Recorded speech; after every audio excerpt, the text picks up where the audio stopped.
I've been asking people who build things the same question lately. It's the one most podcast hosts skip because it doesn't lead to a tidy answer.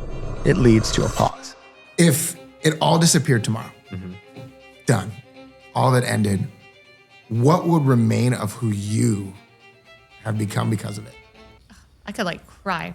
I thought it was a very great way that you just posed that. The couple I asked that question to is Aubrey and Tyler. They own Perenn Bakery, multiple locations, a bistro, a grocery, 170 people on payroll.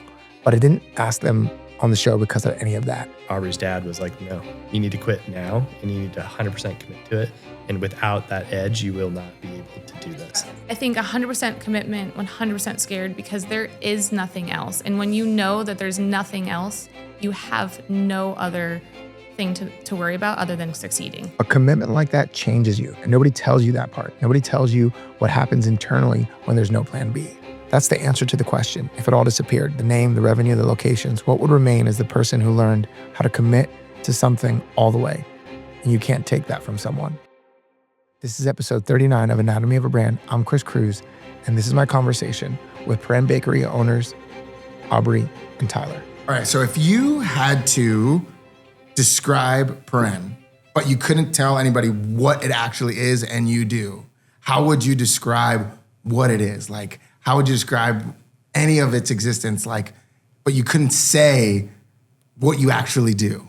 Yeah, I think I can answer that. Go for it. Dive in. She's like, yes. We've been Just doing give me some time. a lot of reflection on this, Okay. especially when coming to Tennessee, because we grew so organically when we started in Nevada. Okay. And it really just evolved day after day, where we didn't even necessarily realize that it was happening.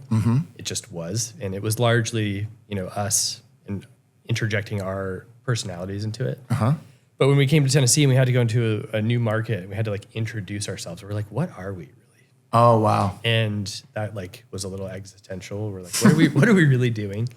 And what I think we've kind of come to the realization with is everyone says lifestyle brand, and, you hear that thrown around a lot, and you're like, what does that mean? But what we strive to be is a feeling. And obviously it's different depending on how you come in and experience our locations. They're all different. So it's not one size fits all. But we really want to be a part of your daily life and feel like we're integrated into your routine. Yeah, your routine. Okay.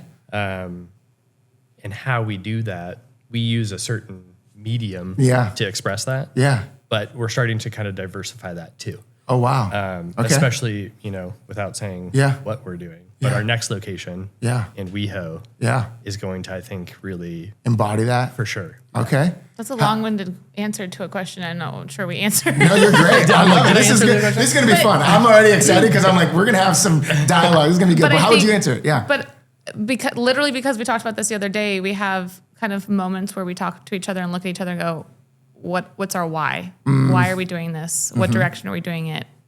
And it's actually really relevant right now because sometimes we don't have a lot of, we don't get a lot of accolade. We're not searching for awards, but our award is when we see people coming in every day. And we realize that is our reward. Okay. To us, that's our...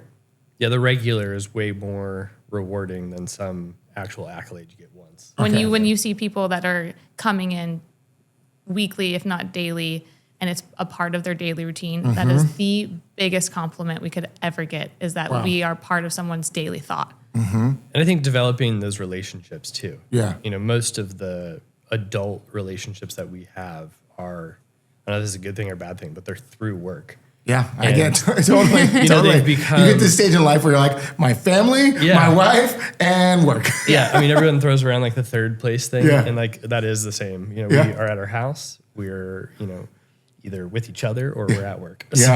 Yeah. So then describe what you actually do then. So unpack all the layers to what is Perenn. Yeah. Want to go for that or? Oh, gosh. It's evolving. It's an always evolving. How did it start? Maybe if I asked you that question, what was the first iteration of Perenn? Yeah. Perenn started as an 800 square foot tiny bakery that was open 4 days a week from 8 a.m. to 12 p.m. Wow. And Aubrey jokes, and I'm going to preface that specifically that this was Aubrey's joke because Perenn was our side chick. Okay. It wasn't the main many thing. Years. Yeah. No, and we could wind back to where we started, but we both met in culinary school, and we were both doing culinary arts, not baking and pastry. Who's the better cook? I've got to ask. Like, if you guys had to put it on right now, We asked our kids this the other day. No, you didn't. I love it. And it was so cruel. It was so cool. And I don't actually want to answer this because we both have our strengths and weaknesses. I'll say it's yin and yang. It's yin and yang. We operate very differently, just like inside our minds. Okay. And I think it complements each other. All And right. For a really long time. You guys are very diplomatic in this answer. I would have told you right now, We're I'm going a on better 12 cook than years my of wife. marriage. Yeah. 12 years of marriage, 13 years of being together. Yeah. I think when we first started, there was a whole lot of competition with that. Was there? But we've found our ways and how we complement each other. Oh. Aubrey was ahead of me in the program, so she started before us. Is this Culinary Institute of America? Yes. Is this are we talking about Yountville, Napa one? Hyde or? Park, New York. Okay, Yeah. cool. The OG. The OG one, all right. So she was ahead of me. All right. So naturally thought, well, at the time, she definitely knew more than me.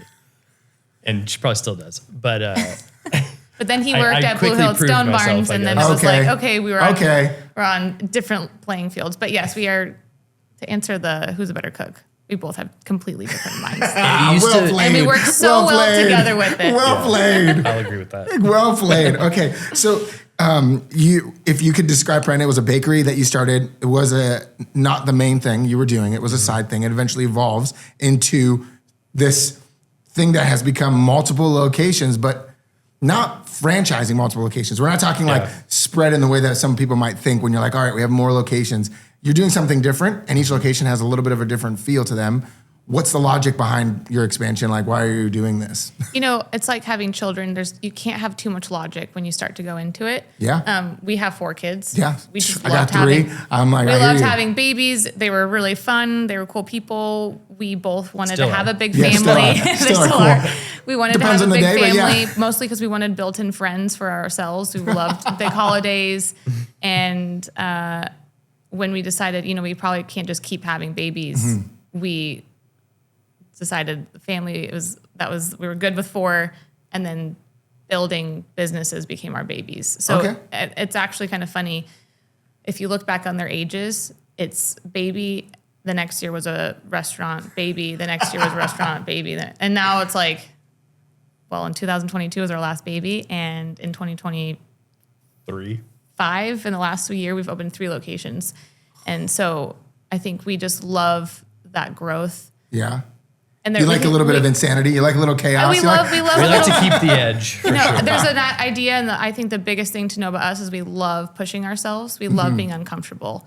And it all started because when Tyler went to culinary school, it was a huge life-changing thing for him. When I decided to move to New York, obviously we didn't know each other at the time. It was the biggest life-changing thing for me. And we both realized separately that when you really go for it all and you get really uncomfortable, you have the greatest moment of growth. Yeah. And we got addicted to that, I think. And we realized that whenever you get comfortable Amazing. is the point that potentially that could go away. So we like to always be a little bit stressed out. We thrive on the little You're like, stress. you're like, I like the idea of some chaos. We're good with Yeah. it. Yeah. Okay, so then was there a moment when you realized the person you were wasn't going to be kind of enough to build what you were trying to build? Like internally, you're like, and what was that moment? What was the moment where you're like, who I am is just not enough? And then what did you do? I have like one Like the imposter standout syndrome moment. kind of ideology. For sure. When we first, so we joked that it was like the side chick, and we were simultaneously running like a pretty large catering company in Lake Tahoe. And this would be like 2018 when we were doing both simultaneously. Okay. And obviously that was like pretty maxed out at that stage of, our professionalism in our career. And, we started hiring a lot of people. We started recognizing, well, I hadn't recognized it yet. Okay. This is like You're the feeling- biggest yeah. growth moment Yeah. where I was like, what am I doing? Was just like the people management part of it. And just realizing that I was like a bad leader. How did you realize that? Like what was coming? What was Mistakes, happening? just, and they weren't even like, in retrospect, I don't think they were huge, but it was Yeah. like someone asked me how to clean a mixer. And I was like, what do you mean? How do you clean the mixer? You pick up a bucket of sanitizer and soap and you go and clean it. But it was like a genuine question. And I realized like that I just kind of came across as a huge jerk. Okay. And it was because I was so like caught up in what we were doing and like trying to push so hard. And like, we obviously were pushing ourselves doing multiple things at once that I had to like really reflect and literally like, I mean, this is like therapy and like, this took years, but this is like the aha moment where I was like, we have to do this differently and it cannot be how we were taught. And like, if you had to articulate that, you had to articulate what you had to do differently. What is that mindset that had to change? Well, I mean, everybody's like seen The Bear now. And, right? Yes, chef. Culinary school is very much like that. Definitely the job experiences we had after culinary school were totally like that. Okay. And it's very, authoritative, intense, yelling. And that's how I learned. And I actually I kind of thrive in that. Like I like to be just the told, direct like, feedback, immediate what's direct up, and like that's not good enough. I mean, like, okay, I'll just do it differently then. Yeah, you have to almost like either disassociate to be like I can do this, or you're like I've got. It is definitely disassociating. You're like I've got to like separate something right now, and either I'm going to be healthy because of I can make this tougher skin, or I'm going to actually come back later and realize I've shut a huge part of myself down. Yeah, and that is probably what happens to most people that go through that experience is that they just like a part of them dies and they just become this new thing, and that isn't really healthy or sustainable, I think. And that was like the moment where I was like, we have to do this differently. And it took us, I mean, we're still working on that now. The people management, for me particularly, I love control. And I love the honesty both of you are bringing to this conversation, so keep it up. But the company's like actual name is Transparent Hospitality. Yeah, our like main company is Transparent. We try to throw it out there. Okay. And there was the goal of always admitting that we're trying. We're not perfect, but we are transparent about that process. And it trickles down to what we serve, the ingredients and all of that. My aha moment was a moment where I realized you are so much better when you work with other people that are really good at what they're doing. And that's something that we're still striving to bring together a group of people that are expert in what they're doing and relinquish that control to those that are better than you. And you hear this all the time of leaders saying, find people that are better than you to work with you because it's really beneficial all around, but it's also really, really energizing to do that. So relinquishing control and trusting others to do something, I think was huge for us and still is. That was a huge way for me. Do you find with the dynamic between both of you, you mentioned it a little bit earlier, like the competition that you had before, did you have to have moments of realizing like you even mentioned it healthily loud, like the yin and the yang, did you guys have to navigate even some of that control and some of the sense of like, I'm so driven that I'm gonna like, how did that, was there clashes in ways that you had to navigate? Or I wouldn't say between us because we're very much like in the same mindset as that, but we definitely had pushback from our employees, recognizing that the pace at which we were trying to go and push was more than most people can handle. And ourselves could handle. Yeah. And I think that was it's a hard balance because while, for instance, opening new locations, it's taxing to the team that is in charge of helping us open locations. And there's a balancing act of making sure that we're doing that in a healthy way, both for us mentally and for everyone that it's affecting too. And I think also just the background that it was literally just Aubrey and I when we started, and it was very like fluid. We were able to be like laying in bed saying, oh, I have this idea. And it would be like, okay, tomorrow we're going to do it. You can do it. There's no gap between your idea and execution because it's just you. Because it was just us. And now that there's 170 people on our team that need to have all of that communication. And systems. When we talk about, as we grow, becoming more, air quotes, corporate, it's actually just more of the foundation of communication, and there's nothing wrong with that, and being organized. So what I want to dive into just a little bit deeper with what you're saying is how do you do that differently with your teams? Like you mentioned the size you are now. How are you not outpacing them in a way that you find like, oh my gosh, this is not good? Like, what are the things you're paying attention to? How are you doing that where you're just not outpacing them and driving them into the ground when you're expanding to 100 and some people and more than 3 locations? What are you doing? It's really difficult not having some of them here at this table to answer because I'm like, can you tell me? I don't know. I love it. But there's an element where we want to, at one point, we want to protect what our growth, where we want to go and how we want to grow. Also, we go by complete gut instinct. We don't have a major master plan. We go off what we feel is right. And so some of that is not sharing ideas with some of our team because we don't want to have them constantly feel like, well, are they going to do this or not? I think the biggest thing is when Tyler and I want to do something, we're going to do it. And it's one of those elements where, some of our team that's been with us for 5 years go, okay, here we go. Because they've seen us do this, but what they have seen is they've seen us execute it too. And I think that was been a huge thing for us is to say what we'll do what we'll say we're doing, Yeah, because they're not just hearing ideas flowing from you, and then all of a sudden they're like, "Oh, it's just another idea, just another idea." You guys, you're like, we execute. So there's but a track that being said, record. because we hold that information back a little bit until we know what's right. For instance, we won't tell a new location's done until a lease is signed and it's a pretty done deal. Okay. So sometimes it's like, and then in 6 months we're going to open this, which is not a lot of time in considering some things. So there's a little bit of that communication.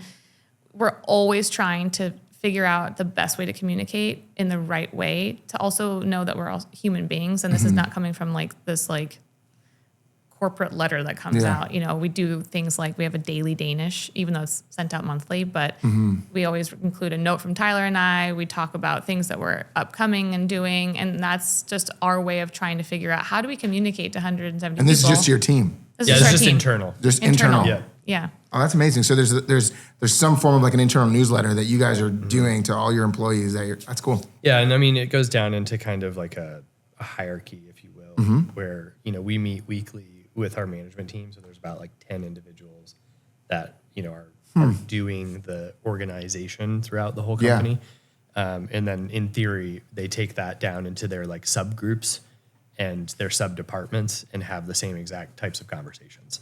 So you're essentially going, the way that we treat you, we want you guys to 100%. keep this going down the chain. I think that's the hardest thing is communicating our own personal ethos and energy. That's sometimes really difficult. So, there's definitely been times where we've had certain managers that definitely aren't able to bring that energy down. And we are still trying to figure out, okay, Or bottlenecks. how do we give that energy off constantly of what we're doing? And because that feels much more like the soul of your brand than even the product. Obviously, you have quality control. You have people who have to be good at their craft and all the areas of your incredible pastries and food, amazing.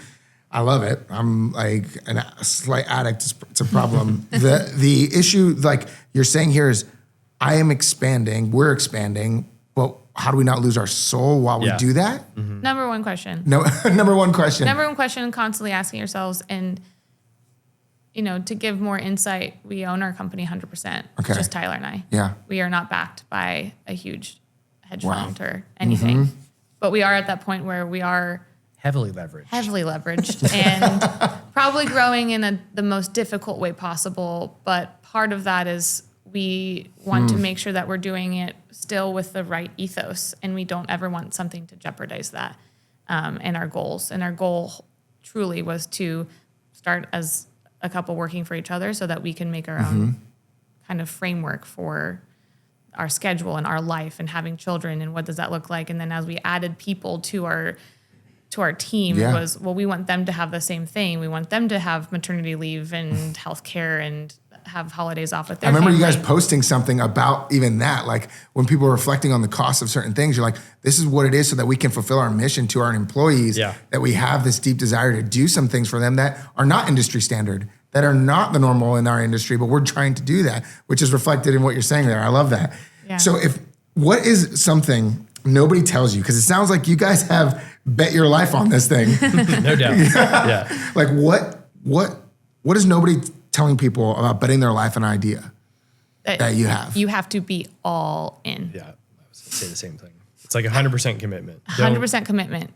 Aubrey's dad, I vividly have this memory. We had just moved into our first apartment, 1-bedroom apartment after school, and we were doing the math of just our bills and what we had. We had tons of money in student loans. Immediately we had to start paying when we got out of school. This is right when we started our own company. So we're like, how are we going to make money to pay ourselves to pay for our bills? And we were like, do we need to still keep our day job while we do this? And Pat, Aubrey's dad, was like, no, You need to quit now, and you need to 100% commit to it.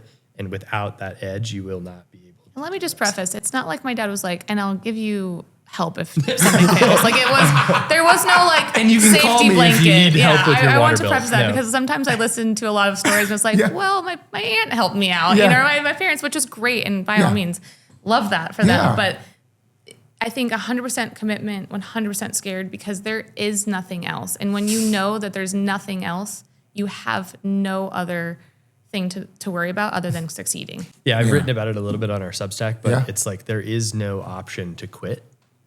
And I think a lot of people have like a contingency They still have that. plan. Yeah, they have plan B, plan C, plan D. Maybe that hedging our evolves bets a over bit. time, but like we didn't have the option, you know, just the way we structured things and like we took personal loans. Wow. Like that's how we funded our kitchen build outs. And I mean, like you put up your house for these types of things. So it's like, what do you do when that fails? Yeah. It's not an option. Yeah. So answer this question for me. What has building this asked of you that you didn't know you'd have to give? Like a part of you that like, I didn't know that was going to be something I'd have to give up or change because I'm building this thing. Or maybe it's something internally. Like you're like, I had to give up this thing that I didn't know I had to give up. It doesn't feel like giving up when like you that. believe in it. Yeah. And we did this obviously by choice. We weren't forced into it.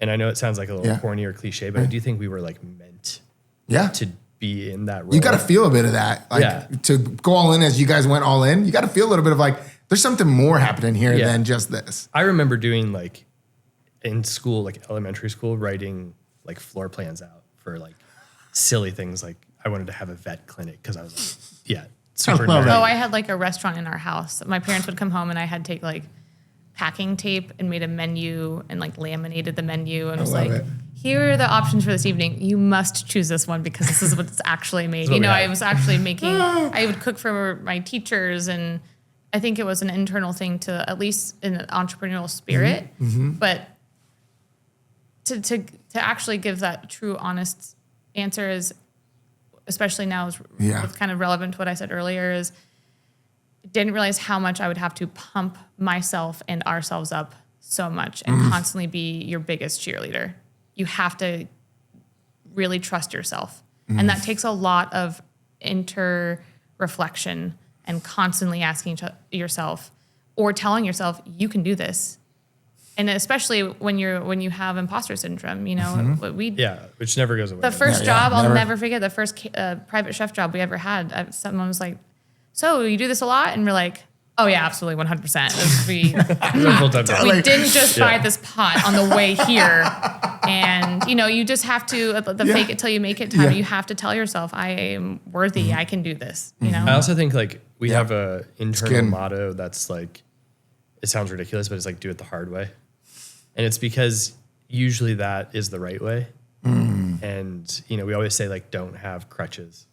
You know, if you have like some one singular thing that you're fully dependent on, like that's probably the one you need to address now and like build up some stability there. Wow. People say we're intense sometimes, and I'm kind of understanding it now. You're like, listening to us talk, I'm like, wow, we're like, kind of like, you must give up everything and everything. Get rid of. But it doesn't feel like it. It doesn't feel like no, it. it doesn't. Okay, so as if I asked a layer deeper here, as humans in this process, when you have gone through this for now, how many years have you been doing Perenn?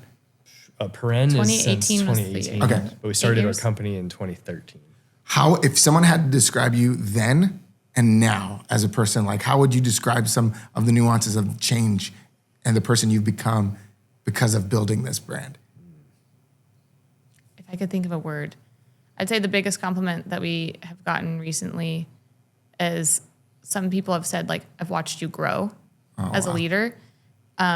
Patience. I'm constantly still working on that. Hey, no one's out here labeling the best qualities and saying we do them all the time. Right. Yeah. I mean, I used to say, let's do this new pastry. I have this idea. It'll launch tomorrow. And realizing that actually that causes a lot of stress. There's a lot of things like, you know, our customer needs to know, the system needs to get updated.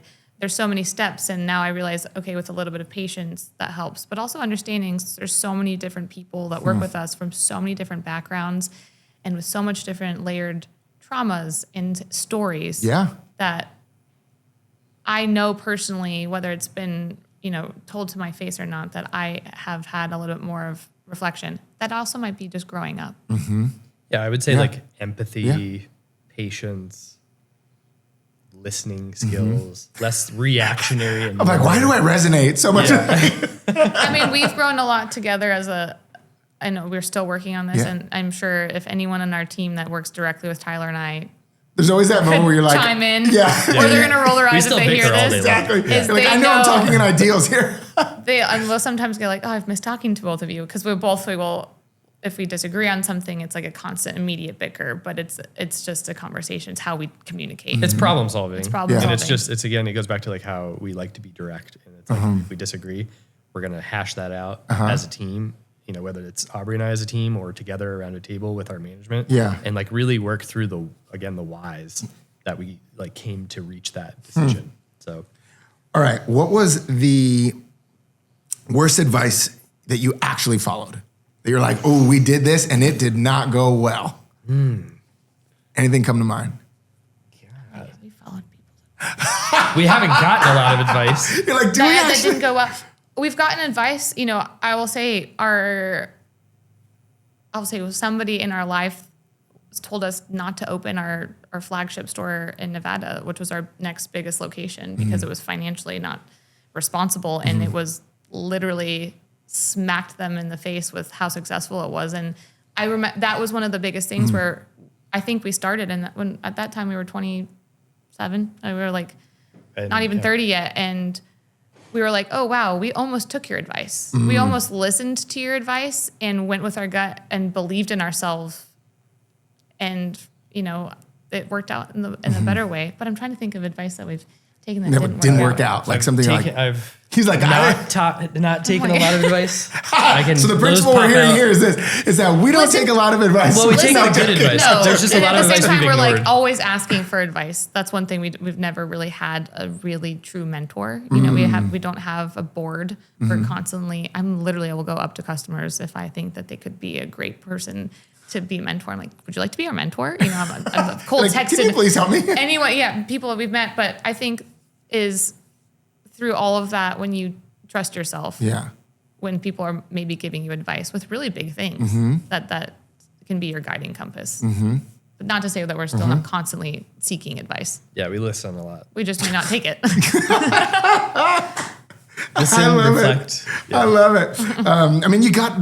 There's a little bit of, we've talked about it with a couple of guests, like there's a little bit of, some would call it almost like to endeavor on these tasks. You gotta be a little delusional almost, where you're not like naive, but you're also not like, Totally. like, Yeah, no, I'm I know gonna, what you mean. I'm gonna have this like belief that this is gonna work. Yeah. But you're like, are you sure? You're like, no, I'm gonna distort reality here for just a little bit and be like, yes, totally. it's gonna work. I think We do that to each 100%. other every single day. And if we I think if we went back to like our 24-year-old self and told them like, you have to do this to get to that, we'd be like, that's not going to work, But You're like, Or that's really hard. what I find is fascinating for me is like hearing what you guys are saying is I have that mindset so much in work, but then when I even look at my life, I'll question myself in so many other areas. It's so weird. It's like I exhaust my capacity to distort reality a little bit, and then when I get home, I'm like, oh, am I gonna have the bills paid? Like, are we what? Like, okay, the kids are freaking me out. I'm like, I'm losing my mind at home, and I'm like, but I was just so together over here. Yeah. I just came home and I Wouldn't it am be nice if it not. was translated I think exactly? we do that to each other because sometimes when we have a really hard day at work or a hard week or a hard month, there's a lot of stress going around building things like this.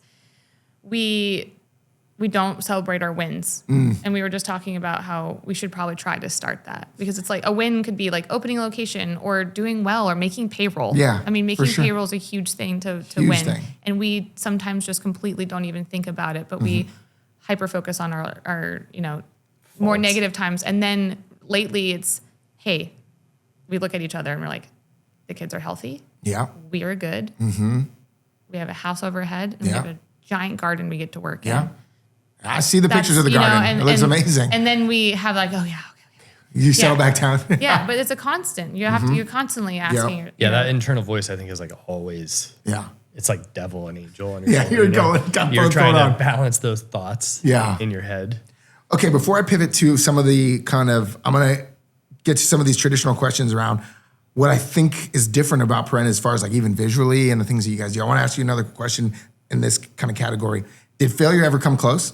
Did it ever knock on the door and you're like, oh, this might be done? Yeah. I mean, we've personally, skipped payrolls and he locked our house and, all things those things no one really, in order to get through certain periods of, growth and those things. So it's gotten close. Yeah. Sure. You're like, yeah, definitely. We opened another restaurant to see what that was like, and it had a different brand, and it was a completely what we thought would work. We had to quickly pivot and change the menu and change the style of service we were doing, and it's still been something that we've had to learn. But we also try to think of it as a positive way. As had we not done that, we would have not learned something that we really needed to learn. Yeah, we wouldn't have been ready for what we just did. Sometimes you need to not be great at everything to keep yourself a little bit humbled, Yeah.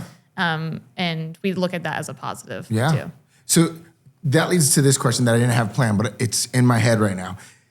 I know when I'm looking at what we're trying to build here and what we're trying to build for others, like I'll have these like grand expectations. Like we're going to be this, this, and this. And then it's not that I get rid of that expectation entirely, but I almost you even alluded to it a little earlier when you said our reward changed. Like there's some things that not that you stopped believing in yourself, not that you stopped believing you could achieve great things. Did you have things that you were like, we're going to do this?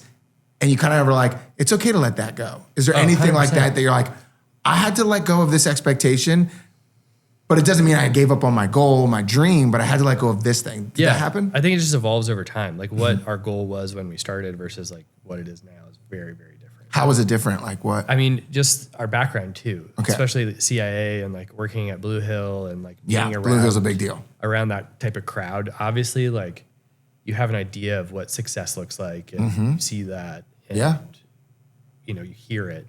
But then when you start doing it yourself, you're like, what really matters? And a big thing that like we always reference is everyone talks about sustainability, and immediately you think about like product sourcing and like where things are coming from and like how it's grown.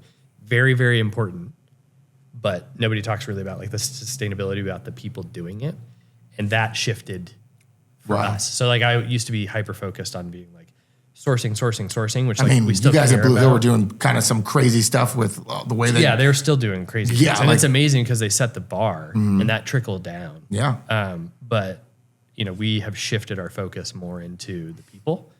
And again, like Aubrey said, we have 170, people that work with us and they have families. And I think about that every single time, So Wow. I could go into that forever, but that's the biggest change. Does for that us. not exist in your industry right now, a care like that as much? I think there's a huge shift. It's starting to happen. And it's at the point where you can't be a restaurant unless you're starting to offer health benefits and paid time off. I think we're always trying to push ourselves more. I think, we have, parental leave now, which was because we had kids. Right now we actually have like 3 or 4 babies on the way in the company, which is really exciting.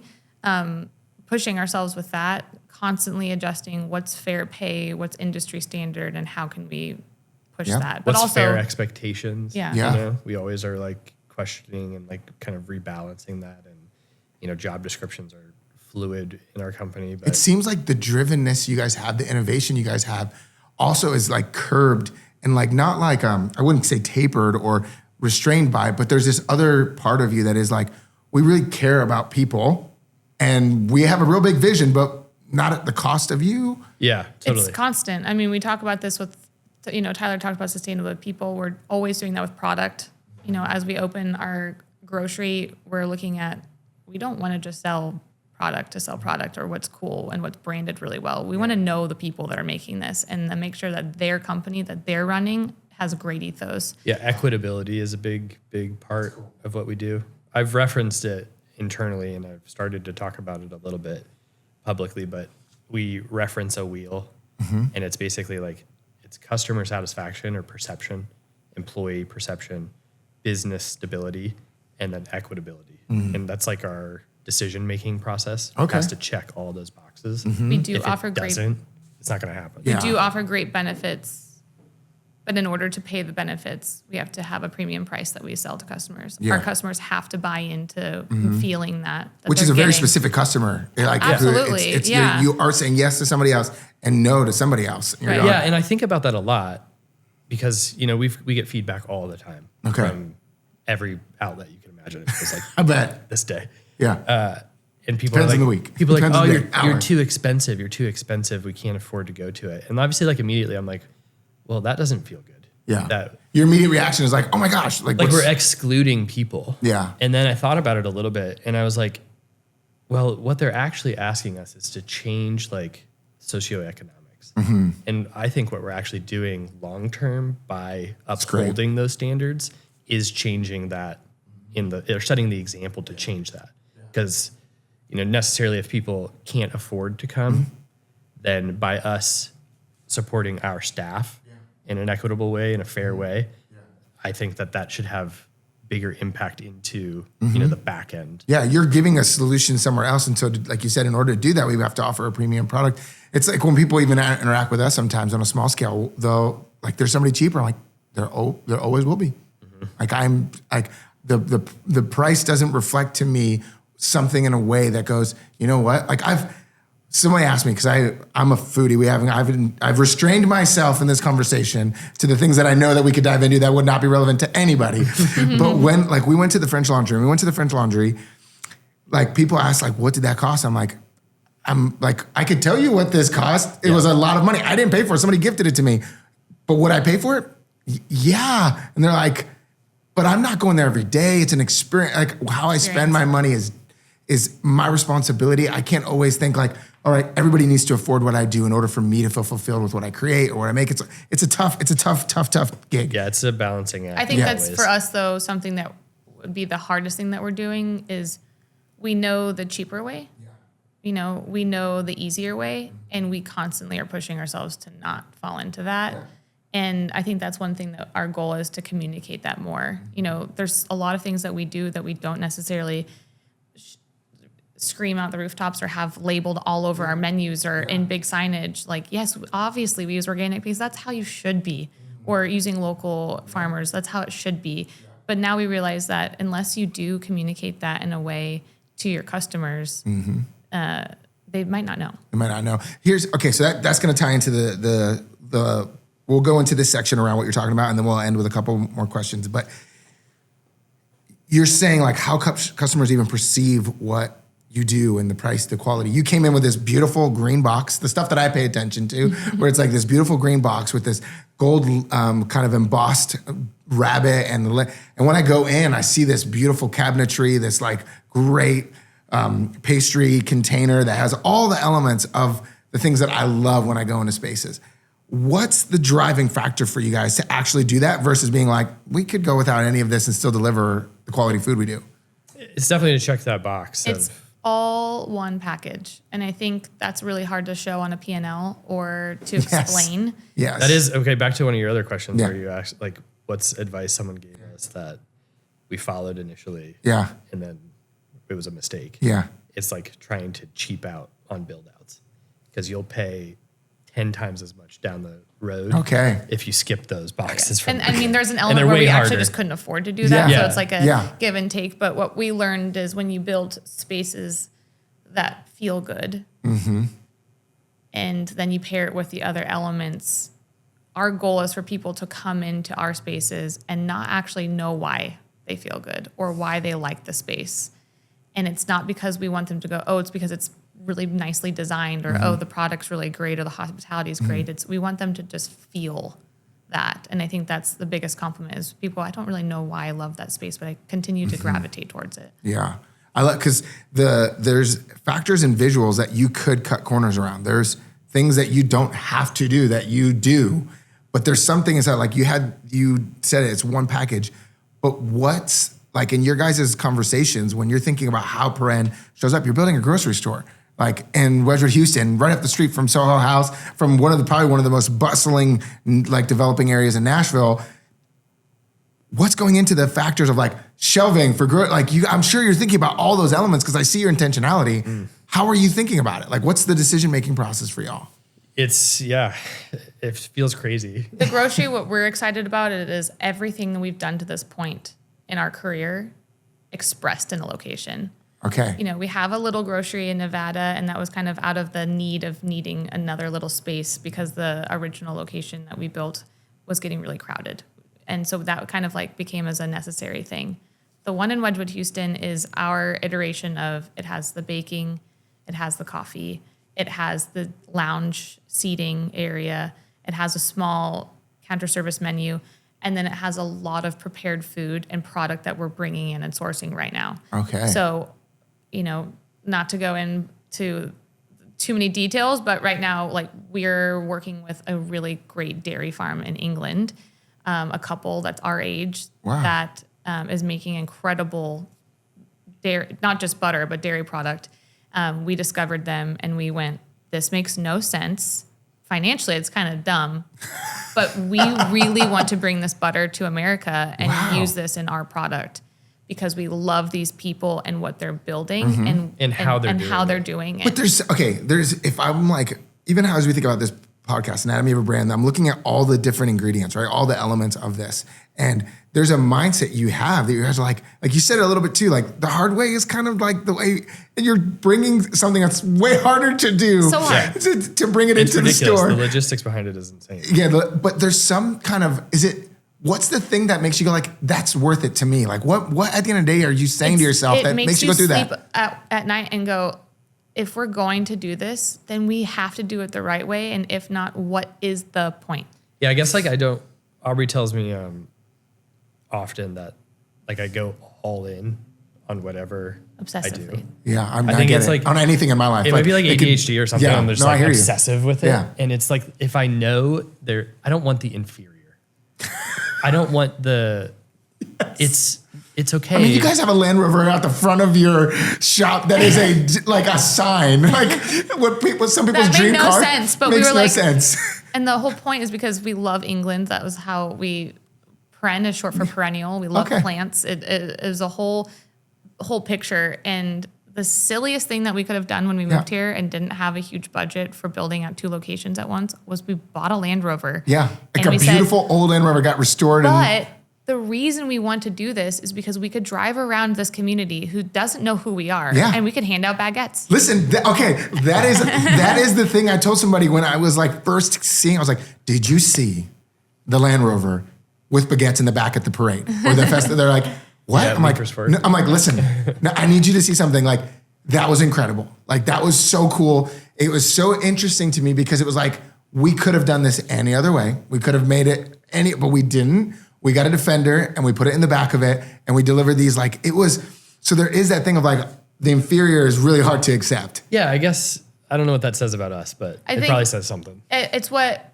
the grind and the hard times through all of that, we know we're making the choice that is whether or not you say it's the better choice, it's the choice that makes us feel like we're putting everything we have into this. How do you, because I think exactly the same. Like it drives me on so many levels, and anytime something isn't at that level, I'm so frustrated internally. Yeah. Whether anybody else hears it, I feel you on that. It's there. But like the question sometimes we'll have even with brands is like that driving factor will be in me, it'll be in others, and then it'll come to a moment where someone's like, well, it doesn't really make sense financially for us to do that. It cuts into margins and makes us and We have That's those probably why discussions. we don't have anyone else on the team to tell us that. I mean, Seriously, it's true. It would, because that does not make sense. It financially does not make sense. It's something I think it's more and more talked about. I was just listening to a podcast recently, and it was like, what are the small things that other brands do that don't make financial sense, but mean something? It's whether, a little shop has dog biscuits in the front, or the samples, or, those little elements, they don't make sense, but that you have to make room for that. And that's why I think why we do other things to try to hustle financially to make it work. Yeah. That's one side of our brain. Yeah. But then we're like meticulous about others. You know? So you have to balance it Yeah, so you out. definitely have to balance it. Yeah. You can't go all one way. All right, let me wrap you guys up with these last 2 questions, and we'll call it a day here because I'm like having to restrain myself to keep this conversation from We'll being come back. hours. Well, there's Yeah, more. do episode 2. If it all disappeared tomorrow, done, all that ended, what would remain of who you have become because of it? I could like cry. I feel like it was a very like great way that you just posed that. Gosh. I think that you can do anything that you want. You truly just have to work your butt off for it and believe in yourself and pump yourself up. And I think the one thing that I've learned and tell people, I'm an elder now telling the younger one is just do it. You will never know unless you try. Move across the country, do the thing, make yourself scared. Why not? I also think like if we took it all away, we'd probably just find a different way to do it. Like I said at the beginning, I think it's like this is our medium. Yes. And it meshes with like our souls and what we value and like, what we enjoy ourselves. Yeah. But I could be like a septic truck clean out and I would probably take the same approach. Yeah. You still would push all those same envelopes. You still would. And I would It want really to bring is like the true. hospitality to that experience. I was literally thinking about this the other day. I'm like, that's like the worst like thing you could do. But people in those moments are like, we just have to get this done. Yeah. It's like, how can you make that better? Yeah. How can you change all of that? Man, this is gold. I appreciate all this conversation. Thank you for coming on. We'll have to do an episode 2. We'll dive into. That was great. We're gonna do episode 2, and we'll dive into your top 10 list of restaurants you've ever eaten. We'll do that in the next episode. Thanks for coming on today. Thank you guys. you.